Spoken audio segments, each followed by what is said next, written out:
Andy, thanks for joining us today. Thank you so much for having me, man. It's a pleasure. Really appreciate you making the way into Entry Education headquarters. I love it. I just have a few questions for you. I'm very interested in your background and what led you to being a real estate trainer, coach, and now an author. Yeah, man. Yes. So can you tell us about your background and what led you to being in the position you are now? Okay, so long story short, I've actually got an education in engineering. So I've got a degree in engineering, and then fell in love with the hospitality industry back in England. So ran EPL soccer stadiums, major street bars, and all that sort of stuff, hotels and whatnot. Moved over here for love. Moved over here, met the mother of my kids over in London. We worked together in a bar, and moved over for her. And her father was a franchisee of a real estate network in Victoria. Yeah. And we were having dinner one time, and I was actually going through the process of having Vodafone sponsor me from a customer relations point of view, right? Customer service point of view. Yeah. And he turned around to me when we were having dinner one time, and I can tell you the dinner that we were eating, because it was that significant a conversation. We were having a steak that night. It was a steak that night, right? Wonderful. And he used to live St Kilda Road Towers. And he goes, Andy, before you go signing that, I think you'd be quite good at real estate. And I was like, and there was a little bit of pressure from an in-laws perspective and whatnot. And I went, you know what, screw it, I'll give it a go. And the agreement was, if I was crap, then they can bin me, and we'll see where it goes. How long did you work in real estate for? I understand you were a successful agent. Yeah. How long from start to building up to where you got to? Okay, cool. So I started as a salesperson in 2010, just before the market went downhill, which was amazing. I'm really glad it did, because it's always better to learn in a tougher market, I think, because it makes the easier times way more entertaining. Yeah. So, and then I was a salesperson for a while. I had my first auction in 2012, and it became an addiction, like straight away. It's not for the attention, ironically. I say this to everybody, that I genuinely believe that I'm the least important person in the whole thing. Okay. And it gives me a freedom. Yeah. There's just freedom in my mind to just play. And then was doing very well, sort of transacting 60 to 90 transactions a year, and without assistance or anything like that, building a sales team, coaching them, doing the auctions. And then I started my own auctioneering firm in 2017 and went full-time with that 2018. So initially it wasn't leaving real estate to become a coach or trainer, it was just to do the auctions? Yeah, because it was a decision where I was either set for life where I was, because I was this succession plan, essentially, along with my former partner, and then follow the heart and follow the passion. And I feel lucky that I found what I was supposed to do. You mentioned to me before there was some reluctance to go into training and coaching. Yeah. Why was there reluctance, and what was it that you needed to do to overcome that and start? It was interesting because I was resisting it on account of the fact that I didn't want to be at the mercy of egos. And the concern that I had was, if I started doing coaching, then I was going to get hired by these egos, and I was going to be at the mercy of them because I'd need to have the income and all that sort of jazz. So I was resisting it like there's no tomorrow. Yeah. And then when COVID hit and lockdown 1 started, and of course auctioneering died on its backside, I needed something I wanted to do something. Need to pivot, yeah. So in between there, in amongst there, I'd actually started and sold a little marketing business as well. Okay, yeah. Because I was bored, and then through COVID, I started this show called The Silver Lining, and it was really interesting because in that first lockdown, all the loud ego-based voices went quiet, and all of the amazing humans all of a sudden rose to the surface. Yeah. And so it was like the landscape changed completely. And I all of a sudden saw a whole bunch of really cool people. I was like, right. And the opportunity arose. And that's where I sort of got over it by realizing that there are way more incredible humans in this game than there are idiots. Yeah. And so I'll just go help them. Perfect. So now here we are years down the track. What's your philosophy as a coach? So as a trainer, as a coach? If I do a good enough job, I'll do myself out of a job. Right? Yeah. If I've coached you well enough, you won't need me. right? My job is to do myself out of a gig. Okay. That's my mission, is to coach people to a point where they no longer need me. Yeah. Because I do believe, and I've got no problem in saying this, that the real estate industry, there's a couple of key barometers, right, that will show you whether the industry is being coached well enough. And one of them is commission rate, right? That's an ultimate barometer, as to not just whether the industry's doing well from a skill set point of view, but whether the industry's servicing the customers well enough, whether there's value seen. And when your commission's consistently dropping, there's something wrong there in both skill set and value, right? Now, the other thing that I really sort of believe is, if the industry was getting coached well enough, then there wouldn't be as high a turnover. And the statistic is what, 70% of agents that come into the game are gone within year one. And it's not through lack of effort a lot of the time. It's not through lack of trying, sure. It might be through a bit of naivety as to how much hard work's involved, sure. But for a lot of the industry, they're getting shouted at and told what to do. And then when it doesn't work, there's no education or intellect around how they can alter things in order to make it work better. Okay, yeah. Yeah. So with that being said, what would be your biggest success story as a coach trainer? It's a really specific one. It's a very, very specific one. But there was a young agent that he just turned 21, and it was a property in Junction Village in Victoria. And he hit me up, he called me out of the blue, and he goes, "Andy, I'm in myself." I'm like, "Why is that, my friend?" And he goes, "Because I'm going into an appraisal and I'm going up against the oldest standing real estate agent in the area, who'd been in that area as an agent for God knows how many decades, and the director of the biggest firm in town." And he goes, "And I'm cacking myself." I was like, "Right. So, well, what can we do about that then?" So we had a really good yarn, and I really got into I managed to alter his mindset from worrying about what he does to focusing more on human behavior and reverse engineering the process from the humans that he is there to serve. And we had a couple of sessions, and then I get this phone call, and he's like bursting with joy, right? There was one of the agents that had gone through and appraised it, and the other one was due to go after him. But he hit the home run so well that he got it listed on the spot and didn't even give the leading agent a chance to go in. Wow. And I know it sounds really specific. Yeah, that's a big success story, because if they can do that to someone more experienced, really anyone can achieve this, with your help, of course. Yeah. I mean, the thing is, when you talk about a philosophy, my philosophy is that, and a lot of the way that the game is trained and coached and guided is what you need to do as an agent. I reverse engineer it from a human behavior perspective, based on how I was brought up, to understand the human and then apply your knowledge to that person. There's two things that every customer looks for, just two. It's credibility. Do I know what I'm doing? Does this person know what I'm doing, what they're doing? Are they a safe pair of hands? You know, Maslow's hierarchy of needs, safety, certainty, top 1 and 2. And then the second thing is relatability. Does this person understand the assignment? The reason for me getting involved in the real estate space at all as a customer, right? No one wakes up one day and magically decides to sell their house. There's a greater purpose that they use real estate as a vehicle. Yeah.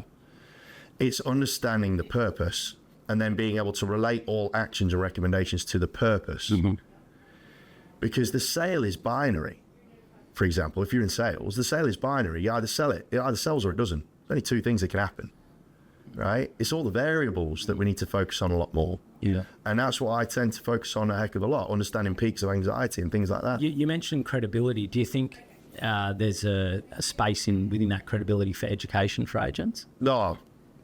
Space, try chasm. Honestly, try chasm. Because, and we've got to be balanced in our conversation here, because for a lot of organizations, brands, businesses, one of the key things that they want to try and achieve is consistency in output, right?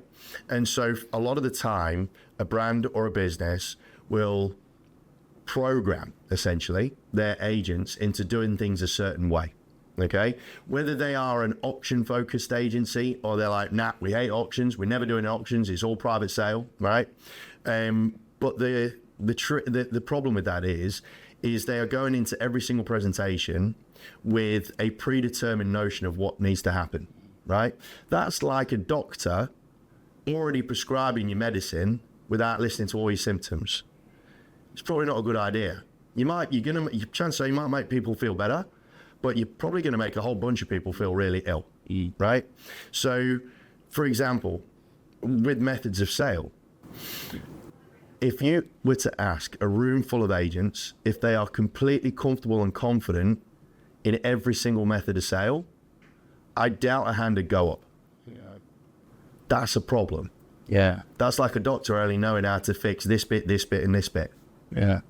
And we need to take ourselves more seriously.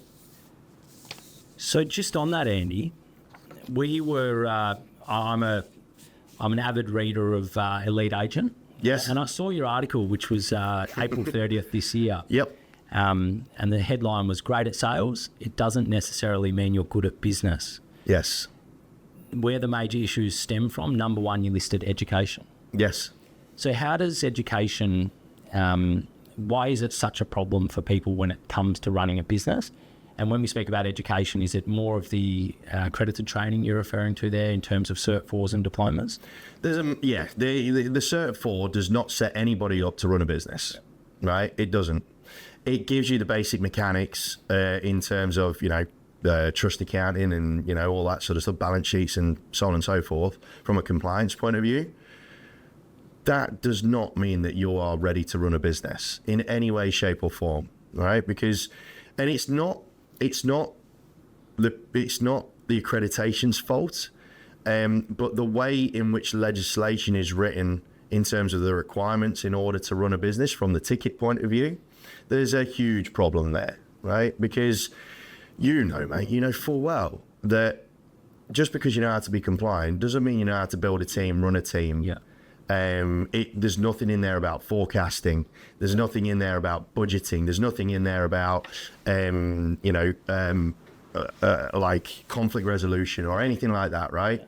None of that, right? Marketing, branding, the importance of culture, right? All these things, all these ingredients, they go into the stirring pot that creates a nice big business. None of it gets taught. And it's scary because the number of firms that I go into where they've tried to go it their own, and good on them for giving it a crack. Like, I'll always respect anybody that gives it a crack, right? Always, irrespective of whether they're good, bad or indifferent, right? I'll always respect that because that takes guts to go at your own. However, lots of salespeople, they get to a certain level of commission, do their Cert 4 and think that that's a divine right.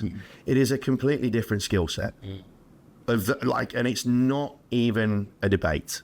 And what happens is a lot of these salespeople that are great at sales, writing good numbers, they go into running a business. As a result of running a business, they haven't got enough time to be maintaining the GCI level, which means that drops right back, right? Which means that they're so out of pocket, it's not even funny.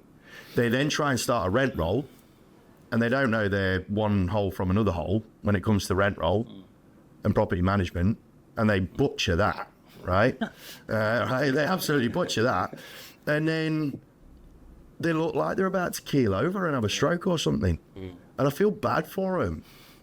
But a lot of that is, I mean, look, let's face it, you can go on Google and say, how do I run a business, right? And find out all the bits you need to find out. Yeah. There's one thing seeing it, there's another thing doing it. That's right. And if you're not well educated in the craft, because there is a science and an art, if you're not well educated in the craft of running a business, you're in deep trouble. Yeah. Well, look, what we've done here at Entry is when the diploma was introduced in September 2021, we trained the course as a diploma in its entirety for up until recently. So we've since developed a thing called Real Estate Business Masterclass, which actually goes into budgeting, forecasting, how to market a business, how to run a business compliantly. With that in mind, do you think that's something that the market needs at the moment? It's not a need, it's a must. Yeah. It's a must. I've said this to a couple of different coaches, right? Because I'm happy and comfortable in who I am and who I'm here to serve, right? And yes, I'll help businesses, business owners and all that sort of stuff. Of course I am. I can do because I can. My true passion is in the trenches. Yeah. I love hands dirty, getting in the trenches, running into battle with crews, right? That's how I roll, right? That's what I love. Yeah. Which is probably one of the reasons why I still love auctioneering, right? Because I just love getting into it. But I've said this to a few different coaches that are really trying to position themselves as business coaches within the game, is that there has to be a program that takes people from salesperson to business owner. And for me, it should be legislated. Yeah, this is the exact gap in the market that we're trying to address with this new real estate business masterclass. But think about it, man. It's not just the primary problem of the fact that they drive themselves into an early grave trying to work it out, right, and go bust. It's also the knock-on effects from a service, from a compliance, from an industry credibility point of view to the customers. Because they end up having to shortcut at some stage. That's right, yeah. Whether it's through time, money, effort, or all three. Yeah. And as a result of that, the customer gets let down badly. Yeah. And I don't want to sound too cliche about it, but I guess you could bring it from a hospitality background, I guess. I'm so heavily focused on the customer. I'm practical, because ultimately I know that you got to make money, you got to be profitable. So I'm not saying that, when I say customer focus, I'm not talking about singing Kumbaya around a campfire, right? And like burning incense and stuff. There's got to be practicality to it. But without customers, you got nothing. Correct. You got absolutely nothing. Yeah. Without buyers, you haven't got deals. And that's another thing that I'm like, why aren't people treating their buyers with greater respect? Yeah. Why aren't we, because without them, you ain't getting any deals, right? And the art of the sale and all that sort of stuff. But we could go on and on about it. But from a business perspective, it's got to be done. Look, we realise that, like you said, a lot of agents want to go from a successful agent to a business owner, but they don't do it in a way where they're thinking and acting like a business owner. They essentially want more of a slice of the pie. Yep. Therefore, most agents I speak to, they won't want to do their license, they won't want to do their diploma until they absolutely need it. And they want it as quick as possible. So we need to educate the market on putting themselves through training courses that do take some time, that cover all of the legislative requirements, all of the budgeting, all of the forecasting, so people are set up for success. But do you think people listen to me? They don't. Of course they don't. They always want it at the last minute. No, because they're always after the big shiny thing, right? When they're in an office, say running a 60% split, for example. And they do a little tappy tap tap on their little calculator, and because it's dead easy to just tap it on a calculator and say, well, geez, if I did it myself, I'd have 100%. That's exactly right. Right? And they go, right, well, that's what I need to do. And then, because they don't think about the fact that they've got to actually buy stuff and get subscriptions to stuff, and have HR and super and this. It's kind of like that real. It's very, very common saying now, is that when people go to run their own business, it's like they quit a 9 to 5 to work 24/7. And so many people don't realize that, especially salespeople. They don't understand, because it's kind of weird, and I can't understand it to a degree, because salespeople are effectively told to run a business within a business, right? That's right. And they are sole operators, essentially, right? They're lone wolves. That's how they were designed, a lot of them, right? And as a result of that, they can, in a lot of cases, generate a real naivety as to what the owners are having to actually do and put up with, and all that sort of stuff, right? In our new masterclass course, we're actually teaching people the risks of going out on your own and starting your own business. We encourage people first to think and act like business owners and run a business within your current agency environment. 100%. And then if you succeed, go for it. You already have the diploma qualification. You've had a taste for running your own business within a business. But we're trying to focus on people running their own business within their current agency environment. Do you think there's value in that? Oh, it's a necessity, because there are more and more EBUs getting set up now, where you've got lead agent, BA, PA. And when we look at, because I did a hell of a lot of studying around this for the book, when you look at how different generations are driven nowadays, a lot of Gen Zs need to be attached to something greater than themselves from an identity point of view. All right, that's the psychology of Gen Zs right now, which is why there's so many like protests and stuff going on, because of the fact that they feel, because there's such a noise in the world now, they really struggle to be able to hear themselves and build their own identity. And from a work perspective, we are finding, and I'm seeing it and hearing it on the ground, that more and more Gen Zs that are coming into the workforce, my gosh, have they got some talent, right? Some serious talent, but they're not interested in being the lead, the head honcho. Yeah. They're not interested in it. They want to be part of something bigger. And if they get given that safety and certainty and that feeling that they are contributing towards a bigger entity, even if it is just a lead agent and a little team, they'll be there forever. And they'll be there for years. And that's where that longevity in a team can become really, really handy. So for a lead agent to be able to work within an organization, build up that skill set and understand the importance of, team care and all this sort of jazz, managing holidays and simple stuff like that. Managing staff, retaining exactly, staff, retain staff. Retaining, recruitment, nurturing, talent, all that sort of stuff. Yeah. Then, for me, I like I said, if I could wave a magic wand, and I'm serious about this, I'm not just saying this because I'm on entry education, by the way, so don't worry, they haven't plugged me to say this, right? But honestly, it would need to be, it should be a legislated requirement. Yeah. I'm deadly serious about that, because the amount of train wrecks that are kicking around at the minute it's pretty worrying. Yeah. Where we really hope to achieve a course where the agent's outcome is learning how to run a business, and therefore they've reduced their risks from actually going out on their own and having a train wreck. So that's our ultimate goal that we're hoping to achieve. You mentioned to me earlier, budgeting, forecasting were issues with agents. Do you see that a lot in your coaching, or is that just an observation of the industry? It's an observation more than people actually wanting to know. Yeah. A lot of salespeople, and hands up, that's what I was as well. I couldn't see past my nose half the time. They work in the present, and they really struggle to work in the future. Right? You look at it from a data nurturing point of view. At the start of their journey with their data, when they get a new connection, a new client, or a new prospect, they're all excited because they've met someone new that could, and it's all exciting because they might be business. And at the other end, it's all exciting because there's the dopamine rush, the thrill of the chase, getting the transaction, all that. The middle bit, which is the nurturing bit, which is the bit that requires some long-term thinking, is possibly the biggest weakness of a sales team right now. Absolutely. Right? So, and you can relate the psychology around that to the fact that very few people get to look ahead. I was chatting to and I've been working with a lad in Armidale in New South Wales.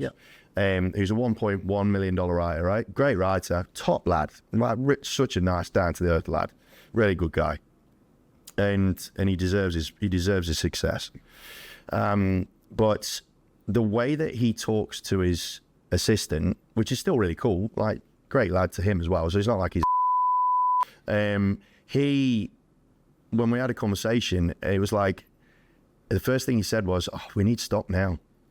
And I'm like, right, well, the challenge that you've got there is the fact that if all you say to your assistant is that we need stock now, the problem that you're creating is the fact that they're only going to look for stock now. So the potential opportunities that you're going to need in 3 to 6 months' time, they're going to ignore. They're not going to see as successful. And therefore, they're not going to treat them as well, which is going to damage your pipeline down the track.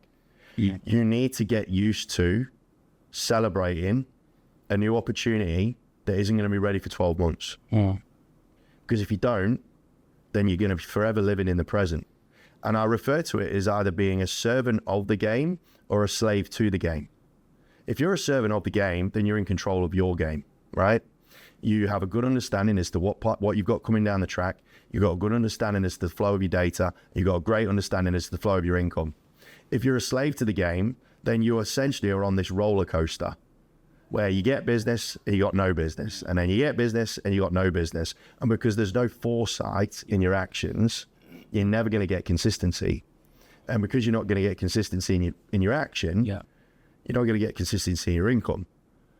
And that's going to cause you as many headaches as it is happy days. So do you feel as though something like a diploma or the masterclass might actually make things more consistent for an agent if you learn the actual importance of how to run and operate a business? It allows them to grow a greater level of perspective as to the greater game that's at play, right? And the long-term effects of short-term decisions, which is really critical in any business, right? If you make a knee-jerk reaction, it might save you now, then it might balls you up later, right? It might stuff it up later. I was chatting to a crew that are just about to take on in Gunnedah, rural New South Wales, and they've just won a decent contract from a mining firm. It's about 50 odd rentals in one full swoop, right? With a view to getting another like 150 to 200, right? And they're getting 50 in one batch. And I've had to say to them, right, gang, you need to stop for a second and you need to start forecasting man hours, labour, costs, and understand where you're falling short in your current capacity.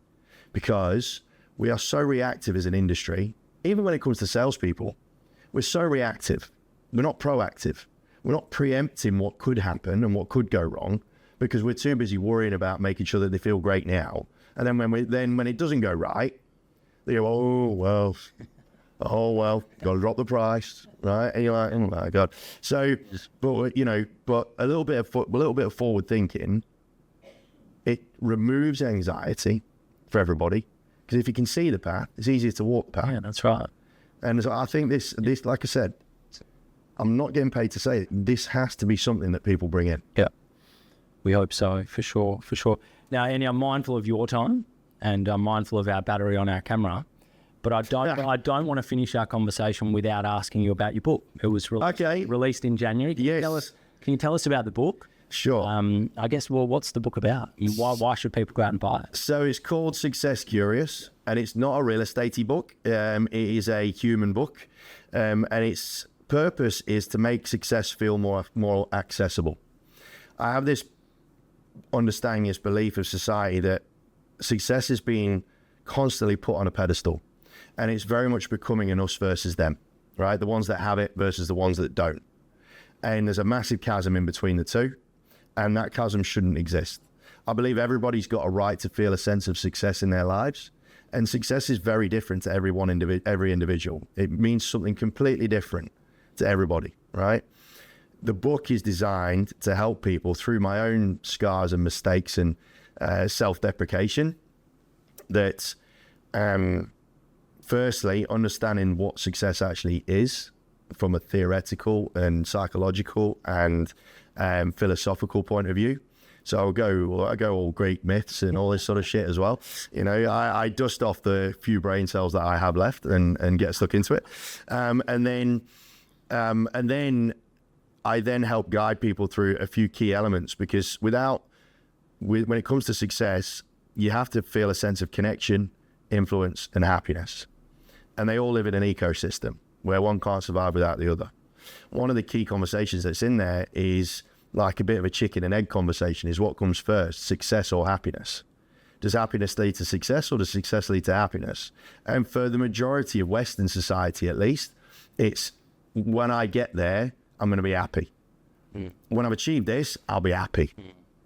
And when you get there, and this is one of the big things that caused me to have a real sizable chunk of my mental health problems, was the fact that I never felt satisfied with my lot. I'd achieve stuff all the time, and I'd never feel content. You get there, and Alan Watts, British philosopher, you look at the English language, by the time you get there, it becomes here. So by definition, does there even exist? Can you ever get there? Because wherever you get to, it becomes here. Yeah. And so understanding a lot of that has certainly helped me to feel calm. And I think I'm hoping that's what the books are going to do as well. It'll probably make you giggle as well. Nice. It'll probably make you giggle as well, because there's a couple of things there where I'm like, you're an idiot. Well, Andy, we as in Entry Education and myself have loved watching what you do in the industry. We think you're having a positive impact. The stuff you're saying about human behavior, as someone who has studied psychology before, I think you're absolutely nailing it. and working with agents to turn that into measurable outcomes is going to have a massive impact with the people you're working with. I want to thank you for coming in today and giving us your time. We know how busy you are, and we appreciate having a chat with you today. Man, it's an absolute pleasure. You're doing some great stuff, and I'm so glad that a firm has recognised what is a serious issue in the game, because it's massive, and the ramifications are huge if we can get it right. Thanks for those words.